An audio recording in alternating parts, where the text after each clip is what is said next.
बिनविरोध झाली किंवा नाही झाली तरी पण निवड ही महायुतीच्या उपमहापौर आणि महापौरांचीच होणार आहे, कारण तेवढी मेजॉरिटी महायुतीकडे आहे. त्यामुळे अत्यंत आनंद होतो आज उमेदवारी अर्ज भरताना उपमहापौर पदाचा.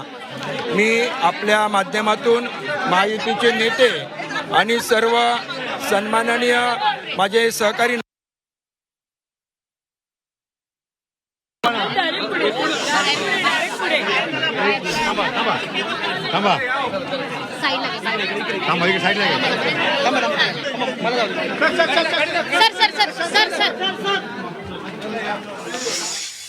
तर महापौर उपमहापौर पदाची निवड ही बिनविरोध होईल अथवा नाही, पण महापौर उपमहापौर हा महायुतीचाच होणार असल्याचं संजय घाडी यांनी प्रतिक्रिया दिलेली. या क्षणाची सगळ्यात महत्त्वाची बातमी आपण पाहतोय.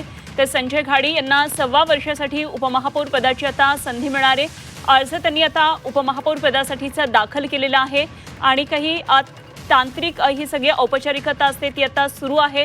तर आता विरोधी पक्षांकडून या संदर्भात काय नेमकी स्ट्रॅटेजी आखली जाते हे सुद्धा बघणं महत्त्वाचं ठरणार आहे.